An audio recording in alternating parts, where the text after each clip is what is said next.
Boa noite a todos. Como Vanessa falou, eu sou tarefeira da casa, um dia estou na recepção, um dia estou dirigindo palestra, um dia estou fazendo palestra. E é um prazer realizar, na verdade, todas as tarefas que são determinadas para a gente nessa casa de luz, nessa casa de amor. Quando a escolha desse tema, eu vou tirar daqui, porque eu me mexo e aqui eu vou olhar para lá. Como é que tira isso daqui? A escolha desse tema surgiu, interessante, eu estava como tarefeira, está muito alto, gente, porque eu falo um pouco alto, né? Um pouco muito, tá bom? Se ficar muito alto, estiver estourando o tímpano de vocês, me avisem que eu boto mais baixinho. Eu estava como tarefeira na recepção e entrei ali na livraria e tem uma parte ali que ficam uns livros, umas revistas para doação. Márcio estava até lá, pertinho de mim. E eu peguei uma revista, O Reformador, que o tema era vigilância e oração. Orar e vigiar, né? E eu falei, um tema bom para palestra. Vou fazer o meu próximo estudo vai ser nesse tema. Só que quando eu fui olhando assim, né, os subtítulos da revista, eu vi o Homem de Bem. Aí eu falei, eu vou fazer o Homem de Bem porque eu acho que envolve orar e vigiar, né, e de uma forma mais completa vou falar sobre isso. E aí peguei a revista e, obviamente, eu nem olhei, porque a gente começa a pesquisar, né, e outros livros e tudo, mas foi daí que surgiu o tema. E esse tema eu achei muito interessante, porque num primeiro momento, principalmente na nossa sociedade, homem, entende-se homem, né, a raça humana, homens, mulheres, a gente pensa, isso nos leva muito à concepção do ter, né? Homem de bem, quando a gente fala de um homem de bem, a gente pensa numa pessoa de posses, não só materiais, mas de inteligência, de ter uma família bem estruturada, né? Dentro da sociedade, quando a gente pensa nesse termo, isso nos remete à concepção do ter. E o que me surpreendeu é que quando eu comecei a fazer a pesquisa sobre o tema, quando eu botei no Google, né, a palavra bem, veio um sinônimo, quer dizer, vieram alguns sinônimos que ratificam essa concepção que a gente tem na sociedade, né? Eu encontrei que, como sinônimo de bem, aquilo que traz felicidade, alegria, satisfação, sucesso, bem-estar, sorte, conforto, tranquilidade, gozo, prazer, prosperidade, ventura, alívio, segurança, animação, bonança, fortuna, fortúnio, enfim. Praticamente todas as palavras aqui que foram consideradas como sinônimo de bem têm muito a ver com a posse, né? Com a questão do ter. Mas não é sobre isso que a gente vai falar. E quando a gente traz o homem de bem segundo o Espiritismo, e aqui eu queria ressaltar que o Espiritismo é a doutrina, né? Então, do que nós vamos falar aqui é o homem de bem sobre a concepção de Jesus, né? Que é a nossa base.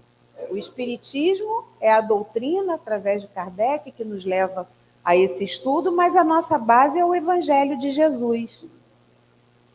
Então, para começar a falar desse homem de bem, nós vamos no Livro dos Espíritos, na questão 918, essa questão está na terceira parte, né, que fala das leis morais, no capítulo sobre a perfeição moral, que trata justamente dos caracteres do homem de bem. E nessa pergunta, 918, Kardec pergunta aos espíritos por que indícios se pode reconhecer em um homem o progresso real que lhe elevará o espírito na hierarquia espírita. E os espíritos respondem: o espírito prova a sua elevação quando todos os atos da sua vida corporal representam a prática da lei de Deus e quando antecipadamente compreende a vida espiritual. Então, aqui nesse primeiro slide, a gente já vê que a evolução do espírito está diretamente relacionada, com a prática das leis divinas. Ou seja, quanto mais praticarmos as leis divinas, mais evoluído será o nosso espírito. E continuando na 919, né, Kardec cutucou mais um pouquinho e perguntou: qual é o meio prático eficaz para se melhorar nesta vida e resistir ao arrastamento do mal? E os espíritos responderam: um sábio da antiguidade vos disse: conhece-te a ti mesmo. Sócrates, né, gente? Ou seja, aqui os espíritos nos fazem refletir que através do autoconhecimento é que nós vamos conseguir resistir ao mal e melhorarmos nessa escala de evolução.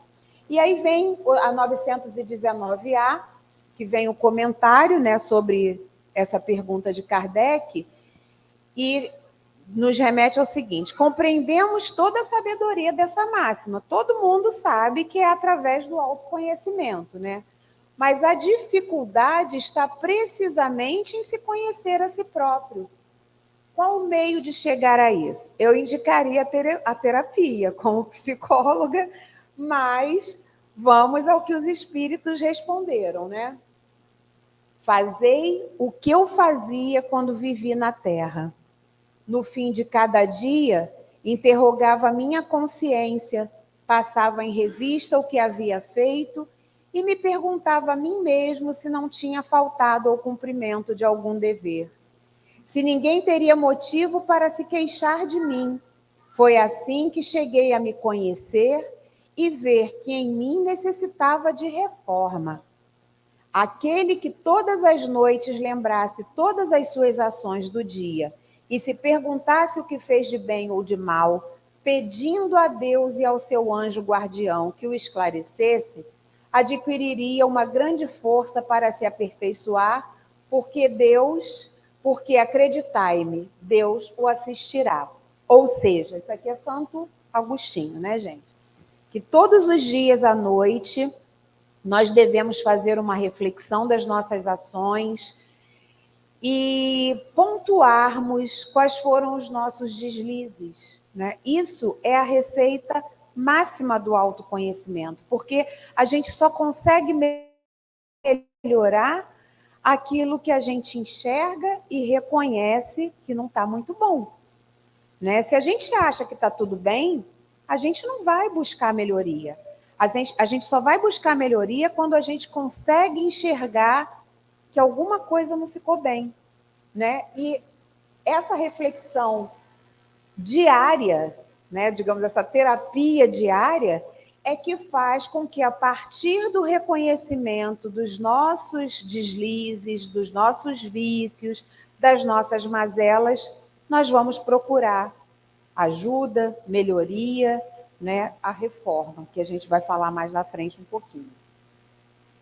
E aí começa, então, realmente esse estudo do homem de bem. Ou seja, depois, né, de reconhecermos, né, os nossos defeitos, os nossos vícios, a gente vai para o Evangelho segundo o Espiritismo, no capítulo 17, Sede Perfeitos, que trata justamente, tem um dos itens desse capítulo fala sobre o homem de bem. E aí eu peguei aqui uma frase de Jesus, que está lá no Evangelho de Mateus, no capítulo 5, que diz o seguinte: sede, pois, vós, outros, perfeitos, como perfeito é o vosso Pai Celestial. Quando a gente lê esse pressuposto, parece até meio estranho, né, que Jesus tenha dito: sede, pois, vós perfeitos, como perfeito é o vosso Pai Celestial.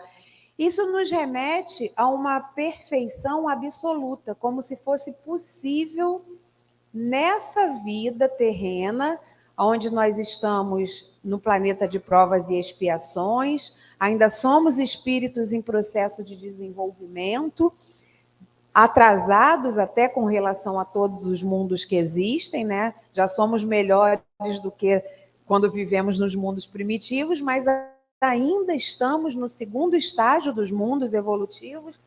Como que a gente pode ser perfeito como Criador? Só que naquela época era o que Jesus podia falar para os seus apóstolos, para os seus discípulos. Não adiantava ele entrar muito em detalhes, porque era a linguagem que o povo entendia. Então, ele, na verdade, usou o Pai como uma máxima, né? Como um modelo, quer dizer, se as pessoas se mirassem no Criador, provavelmente iam buscar serem melhores, né? Então, do que, na verdade, Cristo fala aqui, não é dessa perfeição absoluta, e sim de uma perfeição relativa, que nós somos capazes, sim, de nos desenvolvermos e atingirmos nesse estágio que nós estamos. E aí, no que consiste, na verdade, essa perfeição, né? Segundo Jesus, que é essa perfeição relativa? É de amarmos os nossos inimigos e fazermos o bem, mesmo aqueles que nos odeiam, em orarmos por aqueles que nos perseguem, né? Ele nos mostra aqui que a essência da perfeição é a caridade na sua mais plena acepção. Porque, na verdade, a caridade implica, como Vanessa citou o livro, né? Fora da caridade não há salvação. Por quê? Porque a caridade, ela implica na prática de todas as outras virtudes. É através da caridade que nós conseguimos exercer todas as outras virtudes. E aí, se nós pensarmos que todos os nossos vícios têm o seu princípio no egoísmo e no orgulho, que são justamente os antagonismos à caridade, porque a gente não pratica caridade quando a gente está preso ao orgulho e ao egoísmo. Se a gente consegue abrir mão do orgulho e do egoísmo, a gente vai conseguir praticar a caridade, que é benevolência, indulgência e o perdão, principalmente, né?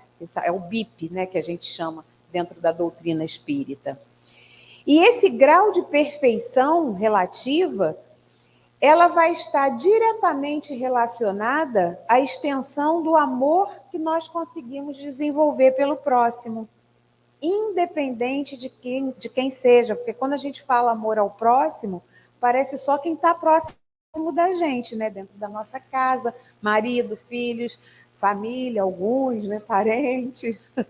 Mas não, esse amor extensivo ao próximo, quem quer que ele seja, é a máxima da caridade. Quando nós entendermos isso, e principalmente conseguirmos praticar, a gente vai ter entendido tudo. Ui! Fui para o fim, gente. Eu estou tentando tirar um mosquitinho que está aqui em cima de mim.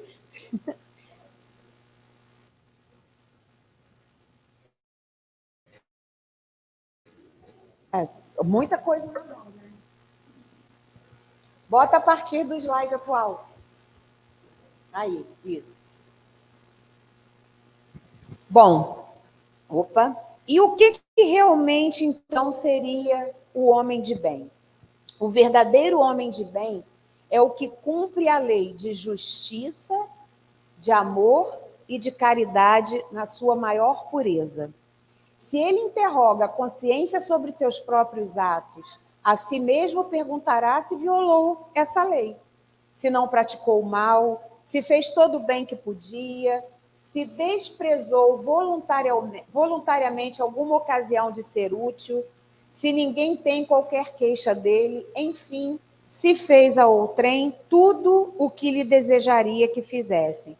Isso aqui, gente, é muito interessante. Se desprezou voluntariamente alguma ocasião de ser útil. No nosso dia a dia, nós temos infalivelmente inúmeras oportunidades de sermos úteis. Basta termos olhos de ver, né? Muitas vezes as situações, as pessoas passam despercebidas por nós, porque nós estamos tão presos ao nosso orgulho, ao nosso egoísmo. Ah, porque eu tenho um problema para resolver com meu filho. Ah, porque bateu um cheque e não tinha dinheiro na conta. Ah, porque eu preciso emagrecer 5 quilos, isso sou eu, tá? Ah, porque a gente está sempre olhando para a gente e perde muitas vezes essa oportunidade de sermos úteis, de praticarmos a caridade. E uma outra coisa que é muito interessante aqui é: se não praticou o mal e se fez todo o bem que podia. Nós já vimos várias vezes aqui, através dos estudos, de vários estudos, que não basta não fazermos o mal, né? Às vezes a gente não pratica nenhum mal e acha que já está bem a beça na fita. Não está, não. Porque se a gente não pratica o mal, mas a gente não desfruta da oportunidade que temos diariamente de fazermos o bem, a gente volta lá para o final da fila, né? Tudo bem que está meio caminho andado porque já não está fazendo mal. Mas se a gente tem a oportunidade de fazer o bem e despreza essa oportunidade, isso não é um caminho, né, favorável, digamos assim, para a nossa evolução. E aí, no Livro dos Espíritos, né, na questão 648, Kardec, peguei só um trechinho, nos diz que a lei de justiça, amor e caridade é a mais importante por ser a que faculta o homem adiantar-se mais na vida espiritual, visto que resume todas as outras. Nós temos várias leis divinas, né? Não vamos entrar tanto aqui nos detalhes, mas na 648 fala da divisão da lei natural, que essa lei natural ela se divide em 10 partes, na verdade, compreendendo as leis de adoração, de trabalho, de reprodução, de conservação, destruição, sociedade, progresso, igualdade, liberdade, por fim, a lei de justiça, amor e caridade. E, na verdade, os espíritos respondem a Kardec que essa divisão em 10 partes é da época de Moisés, né? Das leis da época de Moisés, de natureza a abranger todas as circunstâncias da vida, porque se nós pararmos para pensar um pouquinho, né, em cada uma dessas leis aqui, eu acho que não faltou nada. Só que os espíritos nos dizem também que essa última lei, que é a de justiça, amor e caridade, ela vai nos permitir a evolução, porque se nós praticarmos a justiça, o amor e a caridade, nós vamos automaticamente estar praticando todas essas outras leis. Seremos compreensivos, né? Trabalharemos em prol do próximo, ou seja, todas essas outras classificações, né, estariam dentro, na verdade, dessa última lei de justiça, caridade e amor. Aí, eu botei esse slide aqui, não precisa levantar a mão, tá? Mas para a gente refletir se estamos exercitando plenamente a lei de justiça, caridade e amor e praticando com os nossos irmãos realmente aquilo que gostaríamos que praticassem conosco. É para cada um refletir. E aí, se estamos realmente sendo homens e mulheres de bem. Os 3 próximos slides, eu vou falar da lei de justiça, caridade e amor, nos remetendo a reflexões do nosso dia a dia. Quer dizer, na verdade, aqui são coisas que nos afastam da prática dessas leis. Quer dizer, dessa lei, né, de justiça, de caridade e de amor. Por exemplo, quando eu suborno alguém, né, Ontem eu vi uma cena, quem vai daqui para Macaé todo dia, o acostamento parece que é uma outra pista, né? O pessoal usa acostamento numa velocidade e ontem a polícia estava dando em cima de quem estava nos acostamentos. E aí a gente sabe que nessas situações, muitas vezes tem aquele, né, dá para a gente conversar ali, não sei o que, ou seja, quando eu ajo dessa forma, aparentemente, já ouvi pessoas falarem que não está prejudicando diretamente ninguém, né? Está ali dando um trocadinho para o guarda, até ajudando, que o salário é baixo. Tem gente que pensa dessa forma, mas a gente está fugindo, estamos nos distanciando da lei de justiça. Quando eu vejo uma vaga que, por regra, é destinada ao idoso, ao cadeirante, estou cansada de ver. As pessoas acham que porque vai rapidinho, né? Para ali, aí chega um idoso e cadeirante, tem que ficar com o carro na rua. Ou seja, quando infringimos as regras que são impostas na sociedade para a melhoria da própria sociedade, estamos nos afastando das leis de justiça. Quando, por exemplo, fazemos cópias de coisas que não são permitidas, vamos supor, eu trabalho com testes, né? Aplicação de testes para fazer avaliação psicológica. Tem um termozinho embaixo, normalmente, de cada teste, que diz: essa folha é impressa na cor azul, com letra vermelha, tem um número de sequência, a cópia é proibida.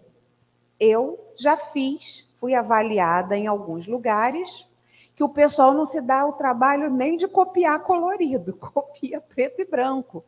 Quer dizer, está infringindo, né, as leis estabelecidas, ou seja, fugindo da lei de justiça. Gatunete, né? Quando a gente bota aquela TVzinha em casa, porque é mais barato, a gente também está infringindo as leis, né, e se afastando da lei de justiça. Quando a gente dá um jeitinho, às vezes na vistoria do carro, contrata um despachante, paga um dinheirinho a mais, né, para nem ter que fazer a vistoria, porque sabe que o carro está sem lâmpada, o que tem de carro sem farol, né, sem lâmpada aí na rua, e passa, né, hoje em dia quase não tem mais vistoria, a gente também está infringindo as leis e se afastando da lei de justiça. E as filas, gente? Filas de saúde, filas de mercado, né? Essa questão da saúde, quantas vezes nós vemos, já é um atendimento precário, já é difícil, e às vezes a gente tem aquele conhecido lá no postinho do Marileia e fala, não dá um jeitinho, sabe, de botar a minha ficha, estou tentando marcar um clínico geral há um tempão, ou seja, estamos nos afastando da lei de justiça. Então, esses 3 slides eu coloquei para a gente refletir mesmo sobre pequenas coisas que acabam acontecendo no nosso dia a dia e que muitas vezes a gente não se dá conta, sabe? Tem coisas que parecem que são tão comuns já de serem executadas que passam de uma forma normal, e não é normal, não. Lei de amor. Quantas vezes, né, na nossa casa, nós não conseguimos conversar, nós estamos perturbados porque o dia foi ruim de trabalho, a gente não quer nem saber o que o outro está sentindo, né? As mulheres na TPM, e o marido às vezes chega e reclamando, né? E só falando alto, gritando. Isso nós estamos nos afastando da lei de amor, porque aqui não há compreensão, não há esforço, né, para resolver. Aquele chefe, aquele gestor que às vezes trata os subordinados, e isso também está nesse capítulo, depois quem quiser se aprofundar, da conduta dos superiores com os subordinados e vice-versa, quando um gestor, que ele não está ali por acaso, né? Ele está ali porque ele foi designado para coordenar uma equipe, né? Para trazer essa equipe ao crescimento. E quando muitas vezes ele começa a esbravejar por causa de coisas simples, às vezes por causa de problemas pessoais, isso também está se afastando da lei de amor. Quando a gente muitas vezes vê alguém diminuído, se sentindo diminuído, e ao invés de acalentar, ao invés de dar um apoio, a gente começa a apontar os defeitos. Ah, mas você também, você está sofrendo porque você agiu assim, que você agiu assado. Ou seja, a gente está diminuindo mais ainda a pessoa, ou seja, nos afastando da lei de amor. Quando não damos atenção devida aos nossos idosos, né? Como temos visto isso? Como temos visto casos? E muitas vezes não é nem só idosos que são levados aos asilos e ficam lá, às vezes dentro da própria casa. Os idosos são ignorados dentro das suas casas, pelas suas famílias, né, diretamente. E essa cena aqui, gente, reflete muito o momento atual. Quando a gente fala de crianças e de adolescentes, né, a gente está vivendo assim uma era de tecnologia. Eu sempre falo disso aqui nos meus estudos, porque eu digo que a internet afasta quem está perto, né, aproxima quem está longe e afasta quem está perto.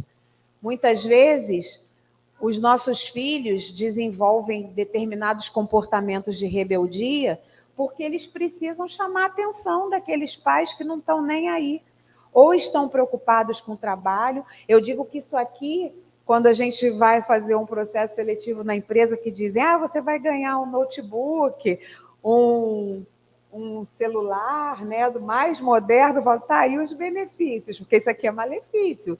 A empresa te dá um notebook, te dá um celular de linha, de ponta, para você não ter desculpa de não trabalhar nos finais de semana, né, depois das 10. E a gente se deixa levar por isso, porque a gente tem os nossos objetivos. Só que hoje a gente vê que muitas famílias, muitos adolescentes, principalmente, estão com comportamentos de rebeldia, porque eles vivem num ambiente onde se prioriza o ter. Né? As famílias, muitas vezes, estão terceirizando a educação para as escolas, para os psicólogos, e acham que está tudo bem, porque assim, os filhos têm o iPhone, não sei nem qual é o mais adiantado, estuda nas melhores escolas, faz inglês, faz esportes, ou seja, ele tem tudo, mas ele não tem o que ele mais precisa, que é a atenção. Isso é falta de amor, né? Isso está dentro da lei de amor, né? Da atenção, educar, ouvir, né? Que às vezes o filho ele não tem espaço para falar, ele não consegue, às vezes, até pela relação distante que há dentro da família, e ele faz o quê? Coisas para chamar atenção, de alguma forma, para ele. E a questão das relações, gente. Aqui tem um homem e uma mulher, né, que representa praticamente a ruptura de um casamento, né, de um relacionamento, mas isso acontece até em amizades. Quantas vezes os relacionamentos se desfazem por falta de diálogo, né, por falta de compreensão, por falta de empatia, né, de não se colocar no lugar do outro, e simplesmente cada um vira as costas e não se fala nunca mais. Então, precisamos ter atenção nessas nossas ações, porque muitas vezes nós estamos nos afastando dessas possibilidades de exercermos a lei de justiça, amor e caridade, o próximo slide é da caridade, sem nos darmos conta disso. E a lei de caridade, né? Muitas vezes se aproxima do nosso carro num sinal alguém, e a gente já, até pela violência que a gente vive, a gente já pega aquela moedinha que tem para não dar nem tempo, já dá antes até da pessoa se aproximar, já estica o braço para ele nem chegar, né, perto. E às vezes a pessoa não ia nem pedir dinheiro, né, mas a gente já, para se livrar rápido da situação, já resolve desse jeito. Isso aqui, gente, são roupas rasgadas, que na verdade foi a única foto que eu achei, isso não era num brechó não, tá? Era numa loja de fantasias para as pessoas se vestirem de mendigos. Mas eu botei aqui porque muitas vezes, quando quem já trabalhou em bazar, de casa espírita e tudo, a gente recebe cada coisa que eu fico assim, impressionada como alguém tem coragem de dar aquilo, achando que alguém tem condições de usar aquilo. Porque, pasmem, recebemos muitas vezes roupas desse tipo, e a pessoa está achando que está fazendo caridade, porque botou aquele saco preto de 150 litros de lixo cheio de roupa assim, de sapato, sabe? E tô dando, né? Mas está dando para se livrar, porque a traça comeu, porque não dá mais. Isso não é caridade, né? Isso não é caridade, isso é mais para você se livrar daquilo que não te serve mais, né? E joga para onde pode receber aquilo. Isso aqui, gente, representa a troca. Quando a gente dá alguma coisa esperando receber em troca, isso também não é caridade. A caridade, ela tem que acontecer sem nenhuma intenção. Quando não, essas duas imagens aqui representam a invisibilidade das pessoas necessitadas, que muitas vezes, olha, a gente circula pelas ruas e, mais uma vez, preocupados com os nossos problemas, né, com o nosso egoísmo, a gente deixa de ver aquele que está ali pedindo. Às vezes nem é só dinheiro, às vezes é um prato de comida, uma atenção, e a gente nem vê. E, por fim, eu deixei aqui por último, porque isso aqui a gente vê demais nas redes sociais, né, gente? A pessoa até está fazendo uma certa caridade, porque está doando, mas aqui eu acho que é mais vaidade do que caridade. Faz questão de tirar foto, de publicar em todas as redes sociais, humilhando muitas vezes quem está recebendo, né? Então, isso não é caridade. Então, a gente precisa realmente entender o que é caridade, né? E a verdadeira caridade só fica sabendo quem a pratica e quem a recebe. Não precisa de público, não precisa de plateia. E, de acordo com Jesus, a palavra caridade tem a ver com a benevolência para com todos, indulgência para as imperfeições dos outros e perdão das ofensas. Isso é a questão 886 do Livro dos Espíritos e engloba praticamente tudo. Se nós formos benevolentes com as outras pessoas, formos indulgentes com as imperfeições, ou seja, empáticos, se reconhecermos que todos nós, todos, sem exceção, rico, pobre, negro, branco, índio, classe social A, B, C, D, E, enfim, todos nós que estamos nesse mundo de provas e expiações, somos espíritos imperfeitos em processo evolutivo. Então, não dá para eu ficar apontando as imperfeições dos outros sem me olhar no espelho, porque eu também tenho as minhas imperfeições. E quando a gente consegue ser indulgente com essas imperfeições, a gente está praticando a caridade. E o perdão das ofensas, que eu acho que esse talvez seja o mais difícil, né? É o mais difícil, tanto a gente perdoar quanto a gente pedir perdão. E a gente esquece que até na oração que Jesus nos ensinou, nós falamos: perdoa-me assim como eu perdoo a quem tem me ofendido. E será que eu tenho perdoado a quem tem me ofendido? Muitas vezes não, mas mesmo assim eu peço perdão de Deus, né?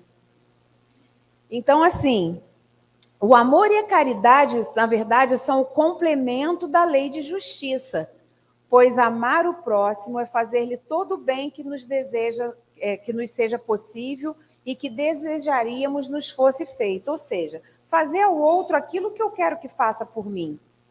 Não tem tanto mistério nisso, né? Tal o sentido dessas palavras de Jesus: amai-vos uns aos outros como irmãos. A caridade, segundo Jesus, não se restringe à esmola. Abrange todas as relações em que nos achamos com os nossos semelhantes, sejam eles nossos inferiores, nossos iguais ou nossos superiores. Ou seja,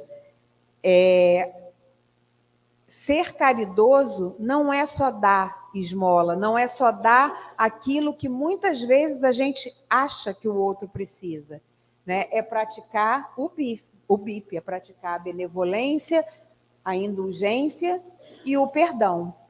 E para isso, né, como é que a gente consegue? Lá nos primeiros slides nós falamos do autoconhecimento, né? Aquela orientação até de Santo Agostinho, que todos os dias façamos uma análise das nossas condutas, né, se são certas, se não foram tão legais. E a reforma íntima, na verdade, é um processo contínuo de autoconhecimento. Por quê? A gente descobre, reconhece que alguma coisa no nosso comportamento não está muito favorável, aí a gente busca ajuda, conserta aquilo, aí daqui a pouco aparece outra, eu digo que a gente dá um passinho à frente, 2 passinhos atrás.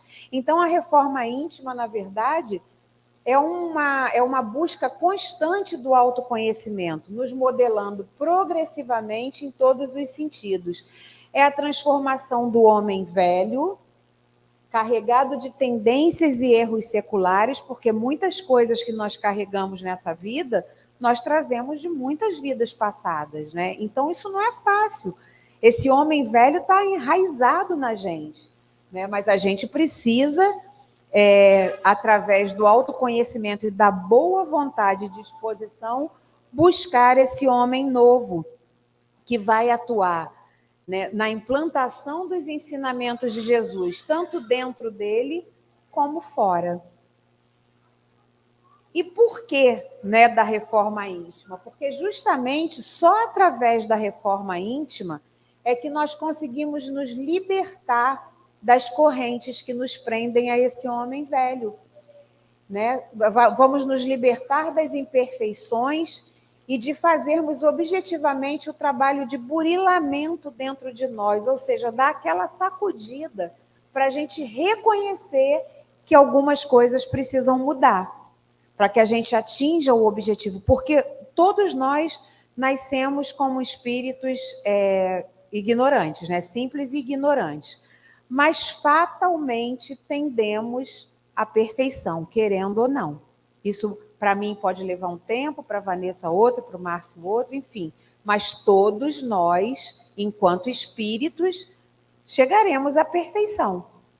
Então, esse burilamento, na verdade, é para justamente dar a sacudida, para a gente sair daquele estágio, sabe, de letargia e conseguir realmente reconhecer e fazer alguma coisa com as aspirações que nos levam ao aprimoramento do espírito, ou seja, só através da reforma íntima, desse reconhecimento e da ação, porque também não adianta só reconhecermos e não praticarmos, né? Não fazermos nada que venha mudar esse comportamento. Só através dessa reforma íntima é que vamos conseguir atingir a evolução do espírito. E, para isso, principalmente, precisamos nos esvaziar do orgulho e da vaidade. Porque, como nós vimos lá nos primeiros slides, são justamente os antagonismos à caridade. Quanto mais orgulhosos, quanto mais vaidosos, menos caridosos nós conseguimos ser. E no fundo, todos nós buscamos o quê? A felicidade, né? Mesmo que seja essa felicidade relativa, mesmo que nós saibamos que a felicidade não é deste mundo, nós já estudamos isso, né, em várias apresentações, vários grupos, mas a gente quer ser feliz, todo mundo quer ser feliz. Se você perguntar, sempre tem aqueles, né, contrários, então não vou falar de 100% da humanidade, mas acho que 99,9999% quer mesmo ser feliz. Esse conceito de felicidade pode variar um pouquinho de pessoa para pessoa, ou bastante, mas todos querem, na verdade, ser feliz, mesmo que seja de uma forma relativa. E aí, lá na questão 921, falando sobre felicidade e infelicidade relativas, Kardec pergunta: concebe-se que o homem será feliz na Terra quando a humanidade estiver transformada. Mas enquanto isso não se verifica, poderá conseguir a felicidade relativa? Aqui, né, quando a humanidade estiver transformada, seria atingirmos a felicidade absoluta, que não está certamente aqui nesse mundo de provas e expiações. Mas será que por enquanto não dá, né, para a gente ser um cadinho feliz, né, como o pessoal fala? E os espíritos respondem: o homem é quase sempre o obreiro da sua própria infelicidade. Praticando a lei de Deus, a muitos males se forrará e proporcionará a si mesmo felicidade tão grande quanto comporte a sua existência grosseira. Ou seja, aqui os espíritos dizem que nós podemos sim sermos felizes relativamente, quanto mais praticarmos as leis divinas, mas que essa felicidade seja tão grande quanto comporte na sua existência grosseira, ou seja, é proporcional, porque, como eu falei, a felicidade ela não é igual para todo mundo. Isso também tem a ver com o estágio que nós nos encontramos enquanto espíritos, né? Nos mundos primitivos, né, nos espíritos menos evoluídos, a felicidade certamente é muito diferente da concepção que nós temos, não só quando estudamos, não só a doutrina, vou falar quando estudamos o evangelho em si, mas com relação ao próprio estágio, né? E se nós, que já estudamos através da doutrina espírita ou outras doutrinas, né, que todos, na verdade, quase todos, seguem o evangelho do Cristo, se nós já sabemos que a felicidade ela não é deste mundo, mas que ela está diretamente relacionada com a prática das leis divinas, com certeza nós já, pelo menos, sabemos como encontrar essa tal felicidade, né? E aí, eu trouxe aqui um pedacinho do... Aqui, eu usei a revista, tá? Da revista O Reformador, que também é um texto do Homem de Bem, que é um livro do Richard Simonetti, que diz o seguinte, complementando essa questão, né? Nossas dores e males, atribulações e tristezas estão diretamente relacionados com o fato de não cumprirmos as leis divinas. Somos teimosos, né, gente? A gente sabe o que tem para fazer, a gente sabe que aquela comida gordurosa faz mal, mas a gente come assim mesmo, porque o olho, a gula, né, faz a gente descumprir aquilo que a gente sabe que não é o correto. E com as leis divinas não é diferente, não. E também não precisamos, sabe, nos crucificar tanto por causa disso, porque somos espíritos em processo evolutivo. Mas, por outro lado, também não devemos nos acomodar. Tenho a eternidade para resolver isso, então deixa, né, eu fugir dessas leis que dá muito trabalho. Não. A partir do momento que nós temos consciência, nós temos que, pelo menos, nos esforçarmos para que possamos cumprir cada vez mais, né, as leis divinas.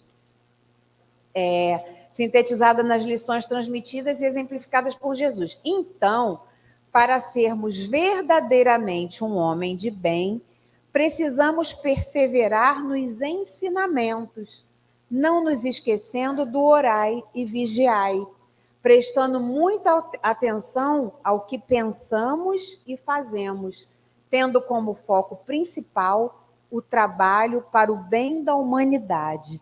Ou seja, o nosso objetivo maior deve ser trabalhar para que a humanidade possa evoluir. Não adianta só, embora o processo evolutivo seja individual, eu vou evoluir de um jeito, ele de outro, né?